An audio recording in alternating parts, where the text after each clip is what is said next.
But after 10 books, does that feeling of nerves, does it go away? Does it subside? Do you get used to it? How does that work? I don't know. If I was having an 11th child, would I yawn because I've already had 1 through 10? I don't think so. All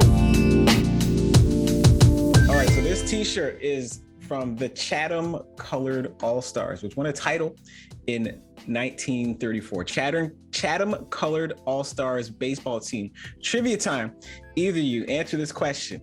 Were the Chatham Colored All-Stars from Chatham, the neighborhood on the south side of Chicago, home of Chance the Rapper, Mahalia Jackson, and a bunch of people on my mom's side of the family, my dad's side too, or are the Chatham Colored All-Stars from Chatham in Southwest Ontario?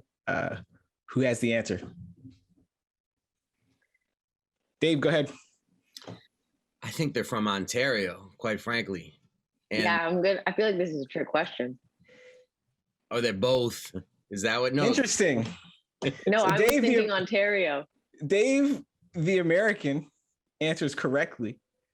The Canadian sports history quiz question. 1934 provincial baseball champions, Chatham Colored All-Stars from Southwest Ontario. Ferguson Jenkins' hometown, although I don't think he was born when they won this title. Although, like, everyone in my family, when they see this t-shirt, they're like, yeah, Chatham, south side of Chicago. They must have been state champs. Like, no, provincial champions. Anyway, welcome back to another week of Bring It In with Morgan Campbell. I'm your host, Morgan Campbell, but I don't do this alone. I do this with the best panel in the business. Before we introduce the panel, let me just remind the viewers who are back with us for another week, if you like what you're hearing, hit like, hit subscribe, leave a comment, get with us on social media, use the Bring It In hashtag, suggest in or out topic ideas. We're with it. If you don't like what you're hearing, hit dislike, leave a nasty comment. We don't care. We discussed last week. I don't read the comments. We're just trying to make the algorithm happy. But I do this with the best panel in the business from Washington, D.C., play-by-play voice of the Washington Mystics, play-by-play voice of the capital city Go-Go, and unapologetically Black, Meghan McPeak. Hey. Yeah, see, I felt like that was a trick question and it was going to be Ontario, so I just rode with Dave on that one. There we go. They're going to have like a big baseball game down there, like a charity game honoring the All-Stars, I think at the beginning of October. But I'm sure some of our friends from down there who watch this show will set me straight on that and give me the actual time and date. Dave Zirin in Washington, D.C., also author of 10 books with an 11th on the way, not just on the way, but like by the time you guys see this, if you see this Tuesday night, that book will have hit bookstore shelves Tuesday morning, The Kaepernick Effect. Dave Zirin, how we doing? A little nervous, pre-book jitter, whatever's, but I'm doing okay. Very glad to be on the show. It's like a mood stabilizer. We're back. And like I said, guys, if you get a chance, check out Dave's book. Buy it. Don't wait for a free copy, because if you've seen a copy of a book contract, you'll know that every copy counts. And they only count like in the aggregate, because one copy like literally gets the author probably what, $2, something like that. What am I? One of the Jackson family? I have enough to get a soda if it's one of those old school Pepsi machines that you find outside a community center. Well, the trick with those is, remember, is you put your dollar in and you hold on to it, and the thing reads your dollar, and you get your pop and you pull the dollar back out. But Canadians don't know what that means anymore, because it's been so long since we've had dollar bills. This is like over everyone's head, unless you're like 45 or 50. But yes, busy week. We're going to talk track and field. You know why? Because we, like, track and field nerds, always accuse the mainstream media of forgetting about track and field the second the Olympics end. And the beauty of doing this here is that we don't have to pretend to do that. We can talk track for any reason or for no reason at all, but we have a good reason to talk track and field this week. We're going to talk baseball. That's why I started the show with a baseball reference. And we're going to talk NFL. Let's start with NFL talk. I asked Dave and Meghan for their spiciest NFL takes. Now, I'm a Bears fan and I'm a Nick Chubb fan, but my spicy take actually comes from Green Bay versus New Orleans on Sunday. 38-3 for New Orleans. Jameis Winston passed for 5 touchdowns. And for some reason, there had been like a quarterback controversy heading into the season. They're trying to decide between this guy and Taysom Hill. Anyway, that's not my spicy take. My spicy take is Aaron Rodgers. My take is that Aaron Rodgers is like the Sha'Carri Richardson of the NFL. He's a person that has shown what he can do. Spent most of the summer just like flexing on people, talking trash, but it was sort of an off season for him. Just like Sha'Carri had this mid-season break. Sha'Carri comes back from the mid-season break and she's a different runner. Now here comes Aaron Rodgers, who last season's MVP, feuding with the head coach, tells them, hey, listen, I want my buddy Randall Cobb, who is probably 45 years old. I want him on the team. You know why? And you're going to do it for him because I'm Aaron Rodgers. Cool if you're Aaron Rodgers playing like Aaron Rodgers, but here's Aaron Rodgers' stat line from yesterday, from Sunday. 15 completions and 28 attempts, which is a really good field goal percentage for a basketball player. Not so much for an NFL quarterback. 0 touchdowns, 2 interceptions, 13.5 quarterback rating. If you're wondering whether that's good or bad, Jameis Winston on the other side had a 92.5 quarterback rating. But guys, Aaron Rodgers as the Sha'Carri Richardson of the NFL. Am I right or wrong? I mean, I'll start out and just say correct from one perspective, which is that Sha'Carri Richardson, her last big race, as we discussed on the show, at about 50 meters in was just like, yeah, I'm not going to win this, and decided to run another day. And I thought that was Aaron Rodgers' posture in that game yesterday. About halfway through, he was just saying, yeah, I'm going to throw this up for grabs. Here's a spicy take for you about Aaron Rodgers. If he had just thrown the ball into the ground 28 times and was just 0 for 28, he would have had a higher quarterback rating. That's true. Yeah, the interceptions. The interceptions brought it. Yeah. And my spicy take is that performance by the Packers playing against the Saints on a neutral field in Jacksonville was the greatest opening week disappointment in the history of the National Football League, and one could be excused for saying that Aaron Rodgers is trying to destroy the Packers from within, out of pique for how he was treated in the offseason. That's my... He's the ultimate petty. Yes, it's going to go down in history as the pettiest petty of all petties. And because he's Aaron Rodgers, and because he's the returning MVP, and because the person behind him is Jordan Love, who frankly does not impress me, you're in a position right now where the coach is going to have to ride with petty at least for 3, 4, 5 games before it becomes apparent to all that Aaron Rodgers is involved in one of the great deep dives of petty in the history of sports, trying to put a destroyer inside the meteor, inside the asteroid, for the purposes of humiliation of the Green Bay faithful. Is that legal? Some would say he's free falling. Yes. That would be peak petty. Don't break my heart. But I digress. Peak petty. By the end of the season, he'll be a refugee. Is that legal? Is my question. It's the NFL. You gotta prove it. Because what differentiates that from point shaving, right? What differentiates that from the guy that goes out and misses free throws on purpose to influence the betting line, to influence the over/under? He's not getting paid. This is just pure pettiness. He's getting paid from the team that he's destroying. Yes. Petty for the sake of petty. That's immunity in the Constitution. Is that okay, so this is my take is more like medium spicy versus like spicy. It is not a scorpion. Are you sure you want to serve? Then are you sure you want to serve it? Because this is the space. This is a safe space for the spiciest takes. Yeah. If you want to get your pepper grinder and put a little more spice on it. Okay. At the end of the day, the way I see this is like, it's week 1.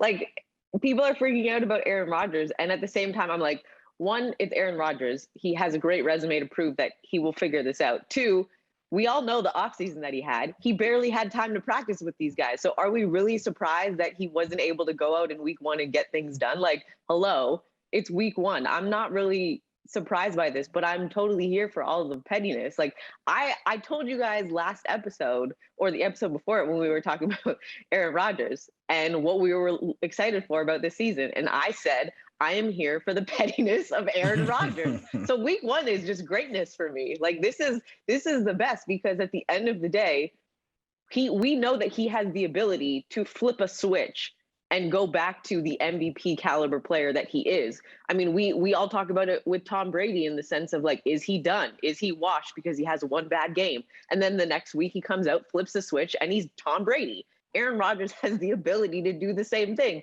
So my spicy take is that I'm not worried about Aaron Rodgers, but I'm still here for the petty. Green Bay, I'm looking at, they rushed for 43 yards total yesterday. Their longest run of the day was 8 yards. And so that doesn't do much for your pass game. And so Aaron Rodgers might flip the switch. That doesn't mean the electricity's connected. So we will see. Dave, go ahead. I just might be vaguely tongue-in-cheek saying that he's on a purposeful mission factors from within. I'll admit to that. But at the same time, there's Rusty from not having an offseason, and then there's losing 38-3 to the Saints and Jackson. Yes. I mean, this is next level. This is Jordan Love, who, again, not impressed with, had a higher passing rating than Aaron Rodgers. Who could have predicted that before week 1? The NFL is not the only thing that's happening because looks like we got a CFL score yesterday. Mike Clemens and the Toronto Argos 22, Mike Pringle and the Baltimore Stallions 7 on a Sunday. That's a baseball score. Wait a minute. Dave Zirin. Here's the Blue Jays scoring 40-something runs over the course of 3 games against your Baltimore Orioles. One of these games they had 2 grand slams. In other of these games, I think they came back from about 9 runs down. But the upshot of it for us here in Toronto, here in Canada, is that the Blue Jays have leapfrog past the Yankees, leapfrog past the Red Sox, and they are now like in position to qualify for the playoffs if things keep going like they are, and they just might. So my question to you, Meghan McPeak, is how ready are you for playoff baseball in Toronto for the first time since the Jose Bautista days? Oh, I'm always ready for baseball in the fall in Toronto, especially because you talked about those Jose Bautista days, that infamous bat flip. Mm-hmm. It was on my birthday. So I always relate October baseball with the bat flip because I was watching it, celebrating my birthday with my family, and that bat flip was everything. So I am always here for baseball in October in Toronto because aside from the summertime, I think that September, October time in Toronto is one of the best times, like temperature wise, because It's not too cold and it's not too hot, that they can have the dome open and you can still enjoy it and just enjoy the atmosphere of baseball in Toronto at that time. But I'm totally here for this. But like, let's also keep in mind, like, no offense, Dave, like this was also the Orioles. So like, let's not freak out about what they did. Don't get me wrong. It was amazing what they did, but this is also the team that when other teams in the league are having bad stretches, and they see Baltimore on the schedule, they're like, yeah, we can turn this around. Yeah, they're looking at it like other teams' defensive backs are looking at Aaron Rodgers like, yes, you're going to get desperate. I'm going to get interception. It's a contract year. Here we go. Dave Zirin. I got to throw a butt. Right. Go ahead. A butt. I mean, I got to do a Dom DeLuise size butt here to what makes us that. Because I was at the doubleheader on Saturday. Both games? Both games. Okay. And a beautiful day for baseball. Beautiful day for baseball. And here's the deal. The Baltimore Orioles were up 10-7 going into the last inning. They were up 10-9 with just needing one more strike against George Springer. 2-run bomb. Blue Jays win. Second game, Orioles are no-hitting the Blue Jays. Up 1-0 going into the last inning. The Blue Jays score 12 runs. I mean, it was like the Blue Jays woke up and said, oh, we're the Blue Jays and they're the Orioles. Let's win this game. And this is why I just think that's remarkable, because you see that in basketball. You know, it's not uncommon for a team or a great player to wake up during a game and say, oh, I'm Michael Jordan. I'm going to score 25 in the fourth quarter and call it a day. That's actually not that uncommon in basketball. In football, it's a little tougher to do it, but you can argue you saw that with the Chiefs yesterday, losing big to the Browns. Then they were like, oh, we're the Chiefs. Yes. Let's wake up and just win this game. In baseball, the degree of difficulty to just say, I don't care if you're the Orioles, to say against any major league team, oh, we're the Blue Jays. Let's go whoop their behinds for the sake of doing it, and let's just turn up the degree of difficulty so it's more interesting for us in the dugout. That's what I saw on Saturday, and it was truly, it was a gut punch, it was a heart punch, but at the same time, I have to say it was remarkable to witness. Yeah, and it is so difficult in baseball because it is the ultimate team sport. But it's the ultimate team sport because it's made up of like these 9 individuals in the batting order, and me hitting a home run doesn't necessarily have much to do with you hitting a home run 2 spots later. And again, if you're just playing the odds, like the chances are, if I'm a really good player, there's still a 66% chance that I'm going to make it out. And then the next guy, there's still a 70% chance that he's going to make it out. And he's really good too. And so to string all this stuff together is absolutely insane. And what I'm trying to figure out is which first round playoff matchup I'd rather see, because I don't quite know how the bracket is going to work. Dave Zirin, which first round potential matchup, Jays, Rays, Sox, Astros, are you looking forward to? I mean, we'll have to see how it falls out, but part of me wants to say anything with the Jays, because I think 1 through 7, they're as exciting a team as I've seen in a long time. I'm still in recovery mode from the weekend. And part of me, though, is really into what you were saying. When I think of Dusty Baker, I think of a living link to baseball history, and I would love to see him get his flowers in full and get that ring. I don't care if it's with the Astros or what have you, given their rep, because I think under Dusty Baker, it's like being dipped into the waters of Lourdes. All sins are cleansed. Leah Thompson, hurrah, like other people, took a break after the Olympics. Where's the men's 100-meter champion? He's doing what I would have done. Because after I won the Olympics, you would not be able to find me. Like those next 6 weeks, I would be partying. And if I came back 50 pounds heavier and couldn't run again, that'd be fine. I'll live off my sponsor bonuses from the gold medal. But here's Leah Thompson, hurrah. Runs 10:50. I can't remember her time from the Olympics. 10:61 at the Olympics. Comes back, runs 10:54 the Prefontaine Classic. Loses to Shelly-Ann Price in between, because a lot of people lose to Shelly-Ann Fraser Price. That just means she's human, but that's the point. Comes back to the Diamond League final last week in Zurich and runs 10.65 in the 100 meters to win the Diamond League final. But she is probably the most, I can't say dominant, only because Shelly-Ann Fraser Price exists, and you can't have like a whole dominant career over her. But this is the most impressive run of performances I've seen in track and field in a long time. Meghan McPeak, just how awesome is Leah Thompson, hurrah, 2021 edition? I mean, I think she's like, are there even words, in all honesty? Like, this is what I love about the fact that we've talked about track more than just during the Olympic period and then following it and the lead up to it, is the fact that we are giving an opportunity for people to give her flowers now, while we are watching her do the unthinkable and do things that, we marvel at and we enjoy and we celebrate. And everyone should be enjoying this and celebrating it, because we are witnessing greatness in our lifetime. And she is a generational talent, in my opinion, much like Shelly-Ann.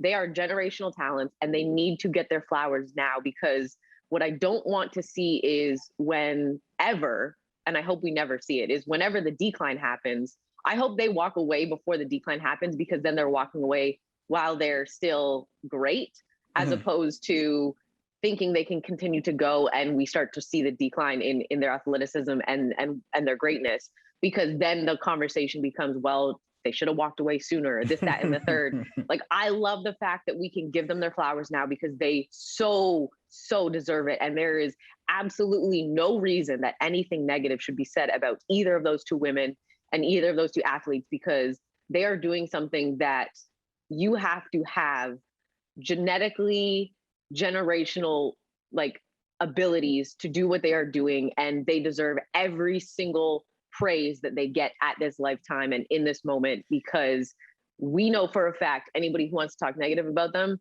could not get on the track and try to even be in the same world or orbit of them and think that they could compete. Like those who think they could even compete on Twitter can't compete. Like, let's enjoy this greatness now while we can watch it at its peak and at its pinnacle, and give them their flowers now rather than waiting until they've retired and give them their flowers then. Let's do it now and after retirement, because they deserve it, they have earned it, and they are worthy of it. You know what we do we love to do in this business is tell people they need to keep competing. And then when they start to decline, then we tell them they should have stopped competing. This is just what we do. This is part of the cycle. Dave Zirin, have you ever seen anything like this? What Elaine Thompson Herrod's doing this year? Well, no, because it's never happened. I mean, we need to also remember that she won the sprint double at consecutive Olympics, capturing. Yes, nobody does that except Usain Bolt. Usain Bolt did it. That's it. If you're on a sprinters list and the list includes Usain Bolt and then the list ends, you're right. Period. And what I love about her story as well is because I think that there's a total misunderstanding of sprints, in that it's viewed as something that people just do because they're fast and they grow up fast, and then they're great at it because they're recognized as being fast. You look at Elaine Thompson Herrod's story. I mean, this was no prodigy. I mean, this was someone who was barely noticed as a teenager, but she got a shot in college. She got some great coaching, and she worked her behind off and achieved this incredible station on the absolute pinnacle of her sport. And that, to me, is an amazing part of the story, because it shows the critical nature of coaching when trying to compete in these events. Yeah, and it highlights too, just like the different number of ways talent can manifest itself. Like exactly. Andre DeGrasse is from the opposite end of that spectrum. Like, talent is the thing, but what brings that talent out? Andre DeGrasse is a guy that started track late, but his starting point was so high that you had to notice him. But at the same time, like, people who have high starting points don't necessarily improve.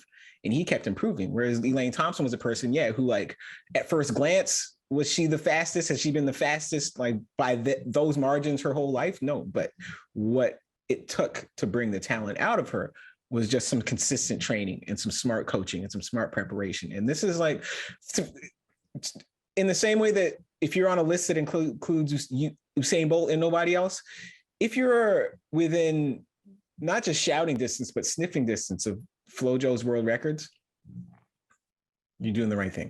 Because Flojo set those world records ahead 50 years. And here comes Elaine Thompson Herrod at 33 years, knocking on the door, which is incredible. And again, this is like the beauty of doing this here on an Olympic broadcaster and blah, blah, blah. I'm not, kissing the boss's butt or anything like that. But, at a different outlet, that's more wrapped up in just like the traditional mainstream commercial sports. Once the Olympics ends, all right, we're not talking about these people. And then we act like they don't exist. And Elaine Thompson Herrod is saying, no, yes, I do exist. You want to know why I do exist? 1054 says I exist. 1065 after that says I exist. Sha'Carri, yeah, she can look at the bottoms of my shoes as I run across the line. So here we go. So I am looking forward to the other beautiful thing about this is that the World Championships are next year. We don't have to wait 2 years or 3 years to see, the best in the world against each other, all peaking at the same time again. 11 months from now in Eugene, Oregon, they'll be ready and we'll be ready. And I'm always ready for the other favorite part of my favorite part of the week, in and out. So I'm going to tee up the topics. We're going to see if Dave and Meghan are in or out on these topics. First up, you guys have seen University of Miami's turnover chain.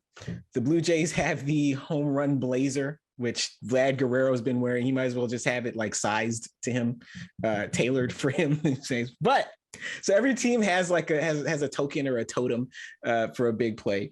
University of Alabama at Birmingham, they have a turnover dragon skull necklace. So they were playing, I think it was Georgia on the weekend, and a player had an interception, returned it for a touchdown, got back to the sideline, put on this chain with all these skulls and crossbones, and right at the bottom of it was a dragon skull.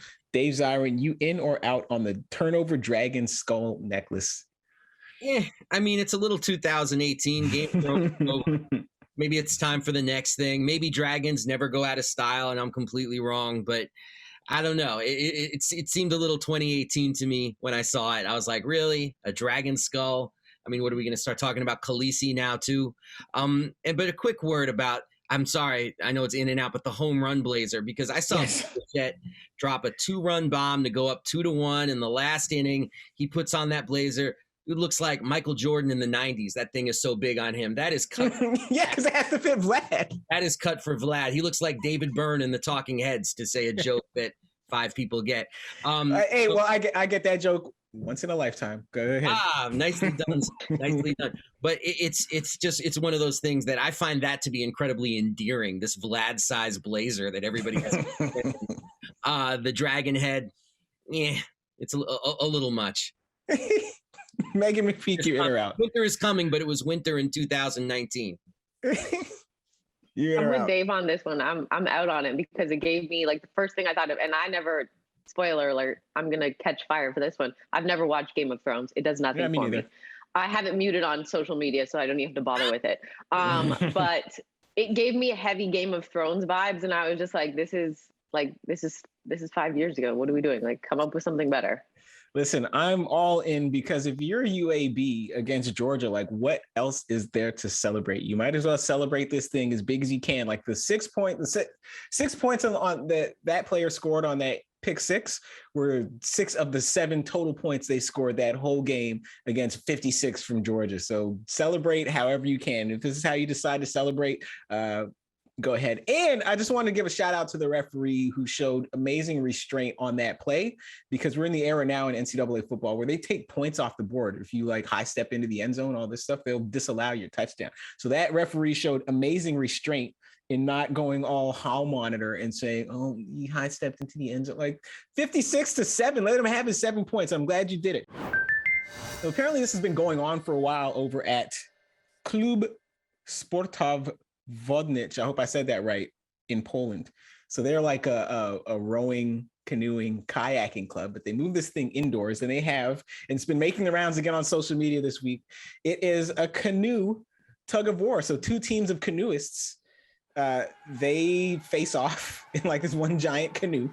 So a bunch of us on one side, a bunch of us on the other, and each team rows, and you try to pull your team across the line. I'm trying to go forward, you're trying to go forward, and whichever team winds up pulling their whole team forward, they win. It is intense to watch. So my question to you, Meghan McPeak, are you in or out on Canoe Tug of War becoming I'm so in on this.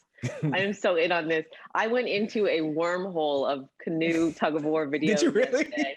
Like I was probably going for well over an hour on this, just watching videos. This thing is intense. Like I'm one that like, let's bring this to the Olympics. I'm not even joking. This is insane. It's all upper body strength. You're trying to move 6 people one way while they're trying to move your 6 people the other way. It's insane. Like, yeah, I'm totally in on this, 100%. Perfect. Zirin, you in or out on Canoe Tug of War as an Olympic sport? Well, I could list a lot of the sports that are in the Olympics currently that Canoe Tug of War would absolutely destroy. It's dangerous. That would be one way to answer this. But instead, I'd just point out that, tug of war was a sport at the original Olympics. And why not bring it back in canoe form?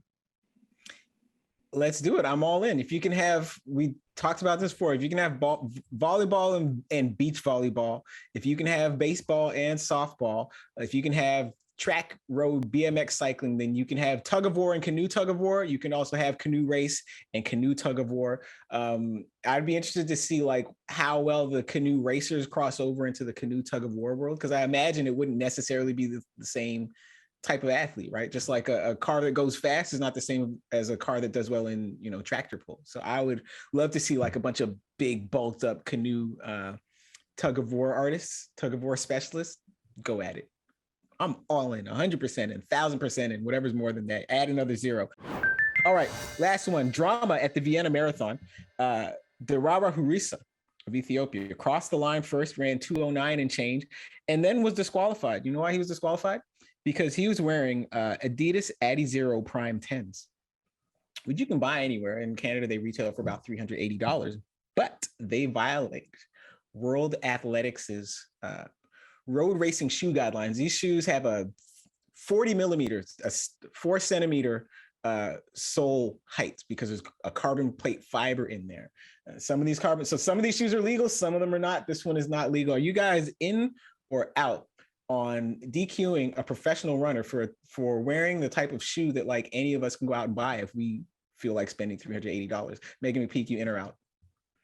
I'm out on the disqualification, because the way I see it is if you're a professional athlete or an elite athlete, I should not be able to just walk into any store and buy the equipment that you need to use in order to do your racing. So to me, if I can walk in and buy this shoe, then you should be able to wear it, because it's not giving you, in my opinion, a competitive advantage if I can just walk into a store and go buy it.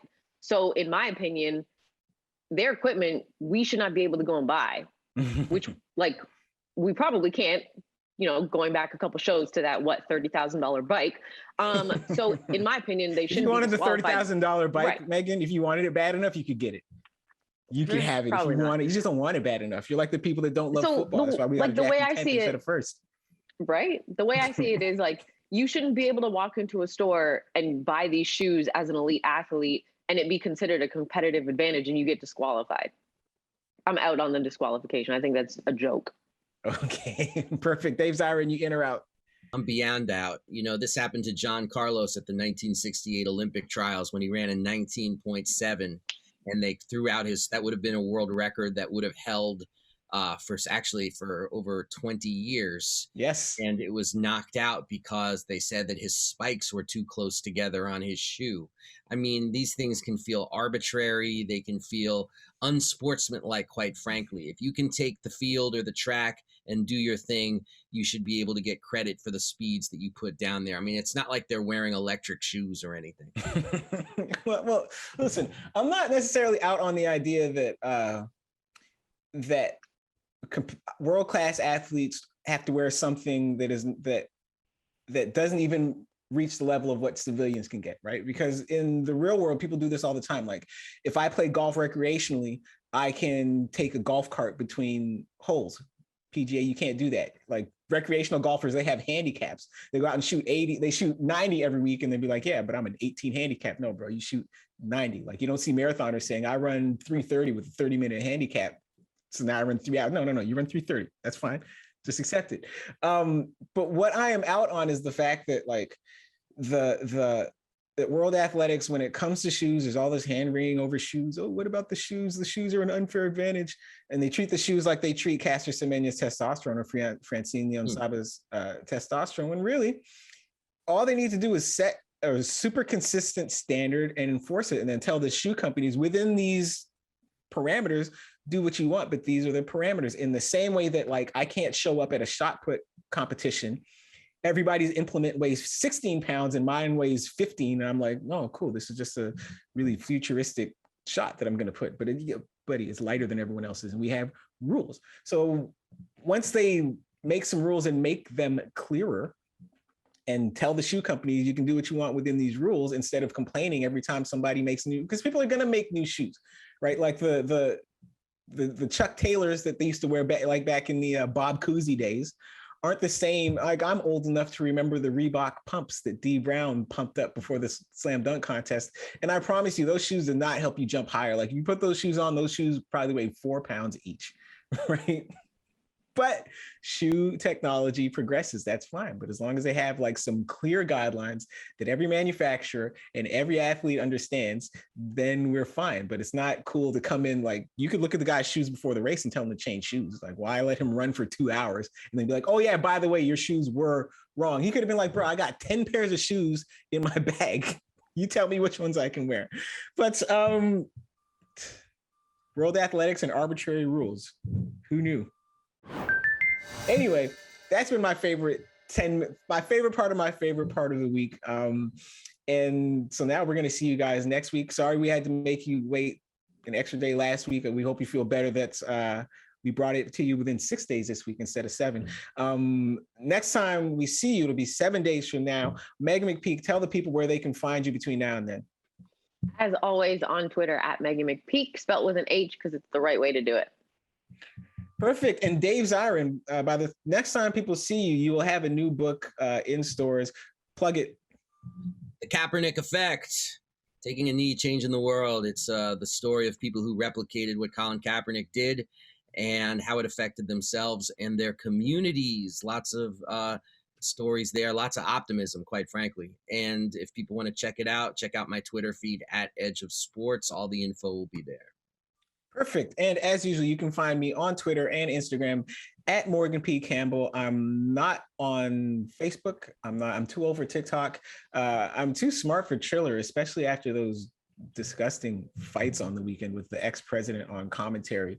Bunch of old men beating each other up. And you wonder why people get hurt in boxing. Yes. That's why. So I distance myself from all that. Twitter, Instagram, at Morgan P. Campbell. Send us your in and out suggestions, also your comments. Hit us up on social media, use the Bring It In hashtag. Leave a like, leave a comment on this YouTube page, subscribe, leave a nasty comment, leave a dislike if you don't like what you're hearing. We don't care. We're just trying to make the algorithm happy. Until then, this has been Bring It In with Morgan Campbell. I'm your host, Morgan Campbell, and we will see you next week. Shout out to the Chatham Colored All-Stars from Kent County, Ontario.